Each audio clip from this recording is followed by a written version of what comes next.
ఉన్నప్పుడు నేను ఎమ్మెల్యేగా ఉంటే 500 కోట్లు ఆ టైంలో చెప్పాను. దాదాపు ఒక 8-10 years బ్యాక్ మాట. నేను 500 కోట్లు తెచ్చి ఈ నియోజకవర్గాన్ని బాగా అభివృద్ధి చేస్తానని చెప్పి ఆ రోజే సార్ చెప్పాడు. అంటే అంత చిత్తశుద్ధి సార్కి నియోజకవర్గం మీద, ఈ ఊరి మీద ఉంది. అందువల్ల భగవంతుని ఆశీస్సులు ఉన్నాయి. అందువల్లనే భగవంతుడు ఒక మంచి పొజిషన్, మంచి గవర్నమెంట్ ఊపిలో ఉన్నప్పుడు మీకు భగవంతుడు మంచి పొజిషన్ కల్పించారు. నేను కోరుకున్నది ఏంటంటే మీరు కూడా భావన ఉండొచ్చు, కానీ ఒక మంచి ఎంత మంచి పని అంటే చిరస్థాయి మీతో మీ వైపు చూస్తూ ఎదురు చూస్తోంది సార్. ఇంకా రెండు విషయాలు. పాఠశాలకు సంబంధించి 2 సమస్యలు ఉన్నాయి సార్. ఒక సమస్య అయితే మీరే చెప్పేశారు. మీకు ఎంత పాఠశాల మీద అవగాహన ఉందంటే last time books distribution PA గారు చంద్రబాబు చెప్పారు. చంద్రబాబు వెంటనే నోట్ చేస్తూ ఎస్ఎస్ఎల్లో ఆ కాంపౌండింగ్ ప్రపోజల్ పెట్టుకోండి. సార్ సారీ సార్, నేను ఈ టైంలో ఇలాంటి ప్రపోజల్ పెట్టకూడదు, కానీ మళ్ళీ మీరు చిక్కారు సార్. మేము వచ్చి మిమ్మల్ని కలవాలంటే జరుగుతాయి. ముఖ్యంగా నా తరఫున నేను అందరూ విన్నవించేది ఏంటంటే, ఎంఆర్ఓ గారు ఒకే ఒక ప్రశ్న అడిగారు. మీకు పాస్బుక్ ఉందా? మీకు 11.57 ఎకరాలు మన భూమి, 11.57 ఎకరాలకి మీకు పాస్బుక్ చేయలేదా అన్నారు. అది మిగులు భూమి కిందనే వాళ్ళ యొక్క రికార్డులో ఉంది, కానీ పాఠశాల పేరు తరపున పాస్ పుస్తకము లేదు ఇంతవరకు. అందుకే వివిధ రకాల వర్గాలు చెందినటువంటి వాళ్ళు దీని మీద కన్నేసి భూస్వాములు మరియు రియల్ ఎస్టేట్ వాళ్ళు అందరూ ఎవరి వాళ్ళు పంచుకునేదాన్ని చూస్తున్నారు. అన్నగారు దీని మీద ప్రత్యేకమైనటువంటి చొరవ చూపి ఈ పాఠశాలకు పాస్ పుస్తకాన్ని 11.57 సెంట్ల భూమికి పాస్ పుస్తకాన్ని ఎంఆర్ఓ గారిని సంప్రదించి ఇమీడియట్గా మనకు పాస్ పుస్తకం అందేటట్టు చేయాలని మన తరఫున, ప్రముఖుల తరఫున, అందరి తరఫున అందరూ నేను ప్రార్థిస్తున్నాను. ఈ పని ఖచ్చితంగా అన్నైతేనే చేయగలడు. మరి ఆ కార్యక్రమాన్ని చేయాలా? మరి సమయభావం లేదు కాబట్టి మిమ్మల్ని ఉద్దేశించి మీరు ఎప్పుడెప్పుడు అన్న మాటలు వినాలని ఎదురు చూస్తున్నారు. అన్నగారు మరి డయాస్ మీదకి వచ్చి మిమ్మల్ని ఉద్దేశించి కొన్ని విలువైనటువంటి మాటలు మాట్లాడాల్సిందిగా కోరుతున్నాను.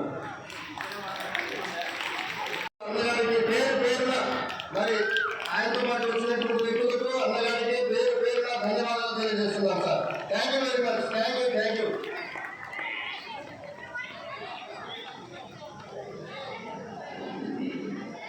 కార్యక్రమానికి అధ్యక్షత వహించినటువంటి సోదరుడు చౌదరి గారికి, అదేవిధంగా వేదిక మీద ఉన్నటువంటి నాతోటి సహచరులకి, విచ్చేసినటువంటి పూర్వ విద్యార్థులు, వివిధ హోదాలో ఉన్నటువంటి పూర్వ విద్యార్థులకి, పాత్రికేయ మిత్రులకి, అధ్యాపక సిబ్బందికి స్వాతంత్ర దినోత్సవ శుభాకాంక్షలు, పిల్లలకు స్వాతంత్ర దినోత్సవ శుభాకాంక్షలు, అభినందనలు. సమయాభావం అంటూనే బ్యాటింగ్ చేయాల్సిందే. మీరందరూ ఇక్కడ గమనించవలసింది ఏమంటే, ఈ 78వ స్వాతంత్ర దినోత్సవ సందర్భంగా ఒక వేదిక ఏర్పాటు కాబడింది. పిల్లలు ఆలోచన చేసుకుని మేమందరం కూడా పూర్వ విద్యార్థులమే. ఇప్పుడే ఒక ఆయన నాయకులు మాట్లాడినారు. ఒక ఐఆర్ఎస్ ఆఫీసర్గా ఆయన అసిస్టెంట్ కమిషనర్ జిఎస్టీలో ఉన్నప్పుడు హైదరాబాద్లో ఉన్నట్టు తెలియజేస్తున్నారు. అదే రకంగా పెద్ద పెద్ద వ్యాపారస్తులు ఉన్నారు. నరసింహమూర్తన్న, ఇంకా చాలా పెద్దవాళ్ళు ఉన్నారు. ఇంకా మాతో పాటు బాగా అల్లరిగా పాములు ఆడించుకుంటూ తిరిగినటువంటి మైత్రి కూడా ఐవారం కలిసి సూటేసుకుంటూ కూర్చున్నాడు. ఇదే కాలంలో పాములు తీసుకుని వచ్చేవాడు ఆయన విచిత్రంగా చూసేవాళ్ళం మేము. అంటే అది గోల్డెన్ పీరియడ్. ఎక్కడ బ్యారియర్స్ ఉండవు, టెన్షన్స్ ఉండవు, స్ట్రెస్ ఉండదు, ఒత్తిడి ఉండదు. ఒత్తిడి పెట్టి మీ ఐవారం పెట్టాల్సింది తప్పితే ఇంకోటి కాదు. మీరందరూ కూడా ఈ 78వ స్వాతంత్ర దినోత్సవ సందర్భంగా ఆలోచన చేయాల్సింది, ఆచరించాల్సింది ఒకటి. వాళ్ళని చూసి నేర్చుకోండి. 75 సంవత్సరాల స్వాతంత్ర దినోత్సవం తర్వాత కూడా 60 నుండి 69లో చదువుకొని ఈ రోజు కూడా ఒక కమిట్మెంట్తో, ఒక కాంట్రిబ్యూషన్ కావాలా, కన్సర్న్ ఉండాలనే ఆలోచనతో ఇక్కడికి విచ్చేసి ఎండైనా కూడా వాళ్ళ వయసు సహకరించకపోయినా, వాళ్ళ ఆరోగ్యం సహకరించకపోయినా, శరీరం సహకరించకపోయినా కూడా బాధ్యతగా వచ్చేసి సమాజ హితం కోరి వాళ్ళు చూపిస్తున్నటువంటి ఆలోచన ధోరణిని మీరందరూ పుచ్చుకోమని చెప్పేసి కూడా ఈ రోజున పిల్లలకు తెలియజేస్తా ఉన్నారు. ఇకపోతే స్వాతంత్ర దినోత్సవం రోజున మాకు మీ అధ్యాపక బృందము, మీ ప్రధాన ఉపాధ్యాయులు నా స్వాతంత్రాన్ని కొద్ది వరకు హరించే ప్రయత్నం చేసినారు. కాంపౌండ్ వాళ్ళ గురించి మీకు కాంపౌండ్ వాళ్ళ గురించి ఎస్టిమేషన్ చేసినారు. వాళ్ళ దగ్గర ఉన్నటువంటి ఫండ్స్ రీత్యా 14 లక్షలు అన్నారంట. మొత్తానికి ఎంత అడిగితే 30 లక్షలు అని చెప్తున్నారు. వచ్చే డిసెంబర్ లోపల మీకు ఖచ్చితంగా కాంపౌండ్ వాళ్ళు నిర్మాణం పూర్తి చేస్తాం. అది 30 ఏళ్ళలో 40 ఏళ్ళలో దాని గురించి ఆలోచన చేసుకోవడానికి మాట ఇస్తున్నాం. ఖచ్చితంగా డిసెంబర్ లోపు కాంపౌండ్ వాళ్ళు పూర్తి చేస్తాం. Encroachment 10 part and parcel of the game అయిపోయింది. మరి ఇంత బాధ్యతగా ఉండే పెద్ద మనుషులు మీరు కూడా కొద్ది వరకు చైతన్యం తీసుకురామని చెప్పేసి కోరుతా ఉన్నాను. నా జీవితంలో 20 సంవత్సరాల పాటు రాజకీయాల్లో ఉన్నాను, ప్రత్యక్ష రాజకీయాల్లో ఉన్నాను. కానీ అవకాశం వచ్చింది ఈసారి అధికార పార్టీ. ఒకసారి చేయబెడితే 2 నెలల కాలంలో ఏ వ్యవస్థలో చేయబెట్టినా కూడా తేళ్లు తెరలే ఉన్నాయి. ఎక్కడ కూడా వ్యవస్థలు పనిచేయడం లేదు. ప్రక్షాళన చేసే కార్యక్రమం మొదలు పెడితే మామూలుగా మీరు ఈ రోజున గదిలో చూస్తున్నారు, కాలంలో మట్టి ఎత్తేస్తున్నారు జేసీబీతో. అంతకంటే పెద్ద ఎత్తున మట్టి ఎత్తేసే కార్యక్రమం వ్యవస్థలో ఉండాల్సినటువంటి పరిస్థితి కనపడతాను మన ముందు. మీరు కూడా మీ తోటి వారిని బాధ్యతగా చైతన్యపరచమని చెప్పేసి కోరుతా ఉన్నాను. కరప్షన్ ఫ్రీ సొసైటీని ఆలోచన చేయమని చెప్పేసి కోరుతా ఉన్నాను. ఎంక్రోచ్మెంట్స్ అనేది ఎవడో సొమ్ము అన్నట్టు అందరూ కూడా అన్ని పార్టీలు కలిసేసి వ్యాపారస్తులు, రాజకీయ నాయకులు, అధికారులు కుమ్మక్కైపోయేసి ఎంక్రోచ్మెంట్స్కు దారి తీస్తూ ఉంటారు. దీన్ని పాల్గొనాలంటే ఒక్కడితో అయ్యేది కాదు. ఇన్సూరెన్స్ కట్టుకోవడానికి నేను సిద్ధంగా ఉన్నాను. నాతో పాటు మీరు కూడా కొంచెం సిద్ధంగా ఉండమని చెప్పేసి కోరుతా ఉన్నాను ప్రభుత్వం ఇటువంటి నాయకులు కూడా. కాబట్టి వచ్చే రోజుల్లో ఎంక్రోచ్మెంట్స్ అనేది మీ పాఠశాలే కాదు, ఈ ఊళ్ళో ఎక్కడ ఎంక్రోచ్మెంట్స్ ఉన్నా యుద్ధ ప్రాతిపదిక మీద చర్యలు తీసుకుంటాం, ముక్కుపాదంతో అరిచివేస్తామని చెప్పేసి కూడా ఈ సందర్భంగా తెలియజేస్తాను. ఇవ్వదు ఇంకా పెద్ద గురించి అడిగినారు, ఇక్కడ జనాభా గురించి. నరసింహస్వామి గుడిలో చేసినారు పాపం.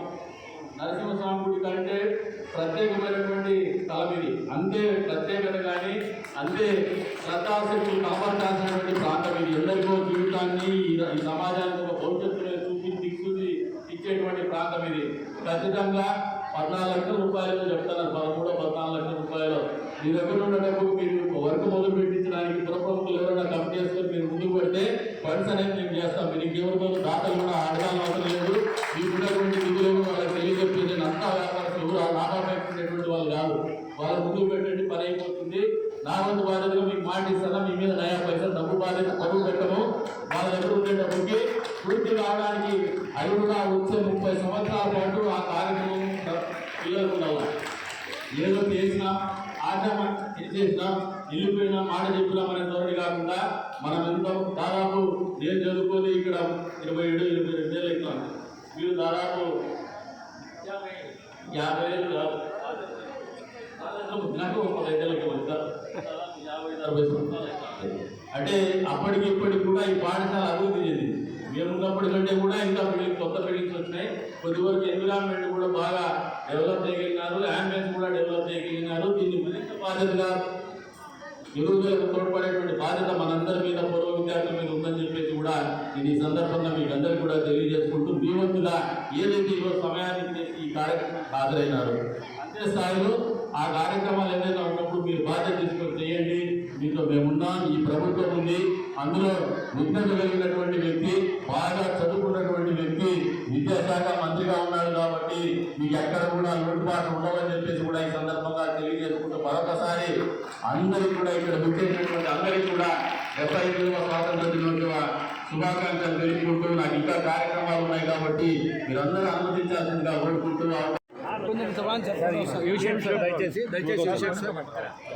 మీరు రాయండి పక్కకు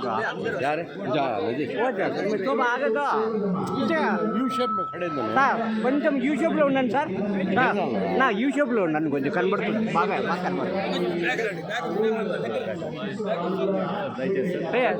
జర యూ షేప్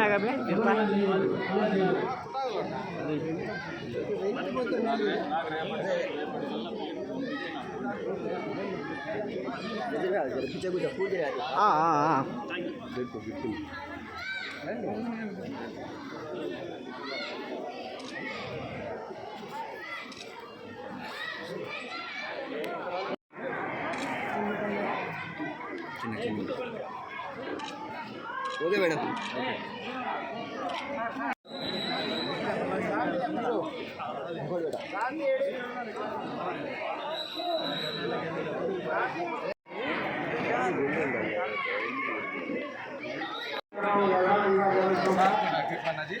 అందరూ నిశ్శబ్దంగా కూర్చోండి. అందరూ నిశ్శబ్దంగా కూర్చోండి. నిశ్శబ్దంగా కూర్చోండి.